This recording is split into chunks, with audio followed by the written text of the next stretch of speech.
কেউ কথা রাখেনি। ৩৩ বছর কাটলো, কেউ কথা রাখেনি। ছেলেবেলায় এক বষ্টমী তার আগমনীর গান হঠাৎ থামিয়ে বলেছিল, শুক্লা দাদু সেদিন অন্তরাটুকু শুনিয়ে যাবে। তারপর কত চন্দ্রভোগ অমাবস্যা চলে গেল, কিন্তু সেই বষ্টমী আর এলো না। ২৫ বছর প্রতীক্ষায় আছি। মামার বাড়ির মাঝে নাদের আলী বলেছিল, বড় হও দাদা ঠাকুর, তোমাকে আমি ৩ প্রহরের বিল দেখাতে নিয়ে যাব, যেখানে পদ্ম ফুলের মাথায় সাপ আর ভ্রমর খেলা করে। নাদের আলী, আমি আর কত বড় হব? আমার মাথায় এই ঘরের ছাদ পুড়ে আকাশ স্পর্শ করলে তারপর তুমি আমায় ৩ প্রহরের বিল দেখাবে? একটাও রয়্যাল গুলি কিনতে পারিনি কখনো। লাঠি লজেন্স দেখিয়ে দেখিয়ে চুষেছে রসকর বাড়ির ছেলেরা।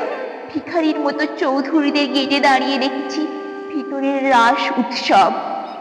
অবিরাল রঙের ধারার মধ্যে সুবর্ণ কঙ্কন পরা ফর্সা রমণীরা কত রকম আমোদে হেসেছে। আমার দিকে তারা ফিরেও চায়নি।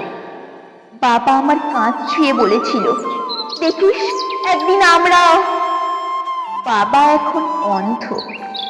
আমাদের দেখা হয়নি কিছুই। সেই রয়েলগুলি, সেই লাঠি লজেন, সেই রাস উৎসব আমায় কেউ ফিরিয়ে দেবে না। বুকের মধ্যে সুগন্ধি রুমাল রেখে করুণা বলেছিল, যেদিন আমায় সত্যিকারের ভালোবাসবে সেদিন আমার বুকেও এরকম আতরের গন্ধ পাবে। ভালোবাসার জন্য আমি হাতের মুঠোয় পান নিয়েছি, দুরন্ত ষাঁড়ের চোখে বেঁধেছি লাল কাপড়, বিশ্ব সংসার তন্ন তন্ন করে খুঁজে এনেছি ১০৮টা নীল পদ্ম। তবু কথা রাখিনি বরুণা। এখন তার বুকে শুধু মাংসের গন্ধ। এখনো সে যে কোনো নারী।